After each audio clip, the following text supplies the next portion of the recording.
ग्वालियर पर्यटन कॉन्क्लेव हुई पिछले दिनों 30 तारीख को। कॉन्क्लेव में लगभग 3,200 करोड़ से अधिक के निवेश प्रस्ताव हमें मिले हैं। 7 भूमियों के लिए 6 निवेशकों को लेटर ऑफ अलॉटमेंट प्रदान किया गया। सीधे तौर पर 7 करोड़ से अधिक का निवेश और बड़ी संख्या में रोजगार सृजन होगा।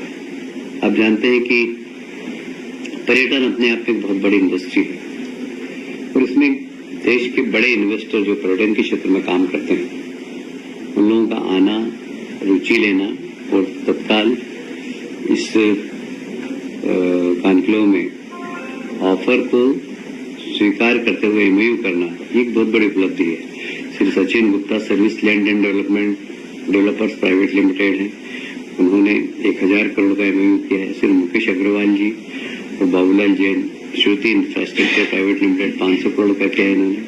Shri Vikas Ahluwalia John by the park 500 crore का।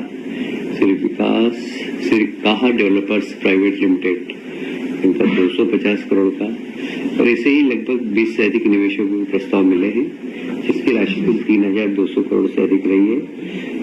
यह कॉन्क्लेव 11 से 13 अक्टूबर तक आयोजन है। मध्य प्रदेश ट्रेवल मार्ट की एक तैयारी का हिस्सा है। आप सभी जानते हैं कि प्रधानमंत्री जी का एक सपना है कि हर घर के अंदर शुद्ध जल पहुंचे, नल जल योजना। क्योंकि WHO का एक रिपोर्ट के अंदर ज्यादा जो हमारे यहाँ बीमारियां होती है, विशेषकर एशिया के अंदर, वह वाटर के द्वारा होती है, गंदे पानी से होती है। और इसलिए शहर स्वच्छ रहे, स्वस्थ रहे, भारत स्वच्छ रहे और स्वस्थ रहे, ये प्रधानमंत्री जी का सपना है। और इसीलिए नल जल योजना जो प्रधानमंत्री जी के बहुत ही उनके प्रिय योजना है और उसमें मध्य प्रदेश ने काफी अच्छा काम किया है। जल जीवन मिशन के क्रियान्वयन के हमने वापस अभी एक बार पुनरीक्षित करने के बाद ऐसा लगा कि अभी योजना हमारी अधूरी है और उसमें और पैसों की आवश्यकता है। अब चूंकि केंद्र सरकार ने अपना बजट बता दिया था पहले, पर अब जो भी लागत आने वाली वो मध्य प्रदेश सरकार अपने बजट से देगी। और इस प्रकार मिशन में अब तक लगभग 20,765 करोड़ की लागत की 27,990 एकल ग्राम नल जल योजनाएं, राशि लगभग 60,786 करोड़ लागत की 148 समूह जल प्रदान योजनाओं की स्वीकृति प्रदान की गई है। स्वीकृति 27,990 योजनाओं में से 15,947 ग्रामों की योजनाएं पूर्ण हो चुकी है। मैं इसको फिर से रिपीट करता हूँ। स्वीकृत हुई थी वो 27,990 योजनाएं, उसमें से 15,947 ग्रामों की योजनाएं पूर्ण हो चुकी है एवं 12,043 योजनाओं में से योजनाओं के कार्य विभिन्न चरणों में अभी प्रस्तावित है।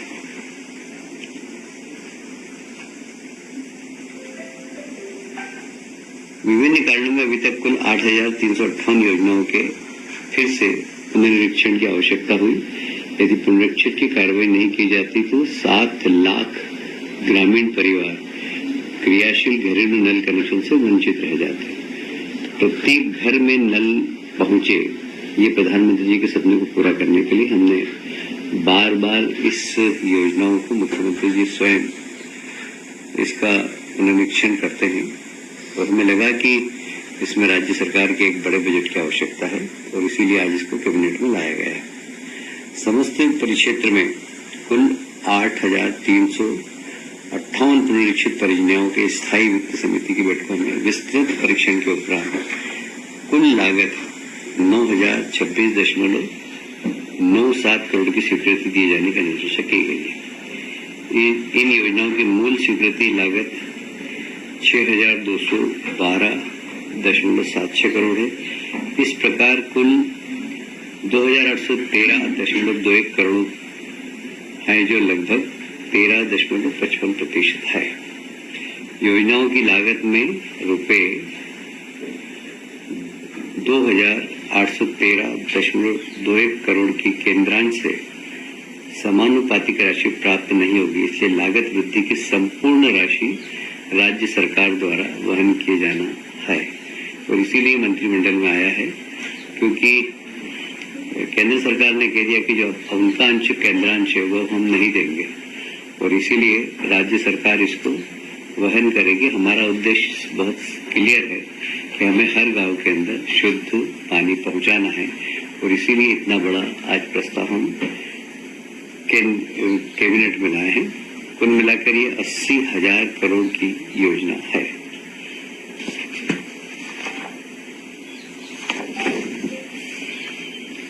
उज्जैन शहर के अंदर हरी फाटक एक है, वहां पर आरओबी बनना है। 4 लेन 980 मीटर लंबाई है इसकी, और अभी वहां पर हालांकि ब्रिज है पर 2 लेन का है। और जिस प्रकार सिंहस्थ आ रहा है, और संख्या के बारे में अभी कोई भी अनुमान नहीं है, पर हम अपनी तैयारी उस पर कर रहे हैं कि हमेशा जितने आती है उससे 3 गुना भी अगर जनता आए तो हम कम से कम उनके सुविधा पूर्वक आके स्नान कर सके, हमारी तैयारी है। वहां पर चूंकि 4 लेन ब्रिज के दोनों साइड बन गई, और ब्रिज 2 लेन का ही है, इसलिए हमेशा ब्रिज पे जाम भी लग जाता है, इसलिए 4 लेन वहां पर बहुत आवश्यक है। तो 4 लेन ब्रिज बनने वाला है। इसकी लागत लगभग 371 करोड़ की है, प्रशासकीय स्वीकृति। आज इसको कैबिनेट ने मंजूरी दे दी है, फाइनेंस की भी मंजूरी आ चुकी है, और हमारे विभाग ने भी इसमें मंजूरी दे दी है।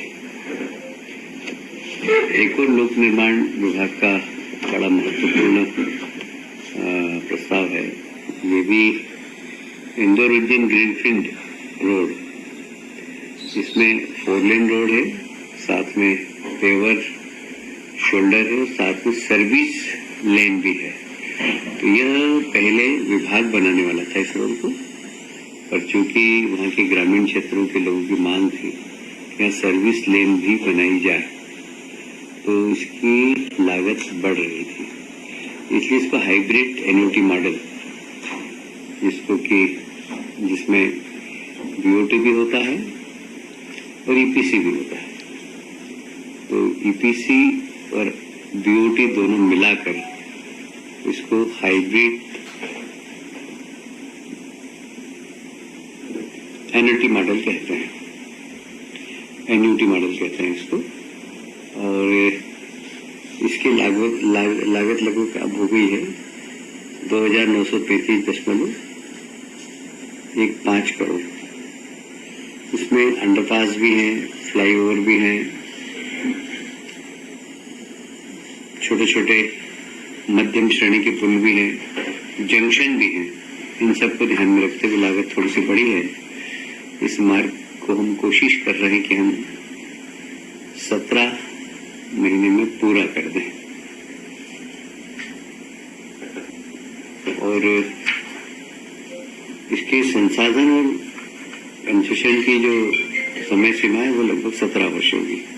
इसमें भी वित्त विभाग की सहमति आ गई है, और ये महत्वपूर्ण रोड है, क्योंकि ऑलरेडी इंदौर उज्जैन रोड है पहले से, उसको 4 लेन से 6 लेन हमने किया है। ये एक एक्स्ट्रा रोड बनाई जा रही है। इसी प्रकार इसी एन्युटी मॉडल से नर्मदापुरम टिम्बरनी मार्ग, ये 2 लेन बन रही है, और मई पेवर शोल्डर, ये भी हाइब्रिड एन्युटी मॉडल, जैसे मैंने बताया आपको 72 किलोमीटर परियोजना है ये, और लगभग इसकी लागत भी 972.16 करोड़ की होगी। इसमें भी 2 अंडरपास है, 4 बड़े पुल है, 37 मध्यम श्रेणी के पुल हैं, कुछ जंक्शन है 14, और बीच में क्रॉसिंग भी है। इन सबको मिलाकर एक अच्छी रोड बने, और इसका भी मार्ग निर्माण कंसेशन अवधि 17 वर्ष रहेगी। यह भी एक बहुत अच्छी रोड बनने वाली है। आज के विषय मेरे समाप्त होते हैं। इन विषयों से संबंधित कोई आपके पास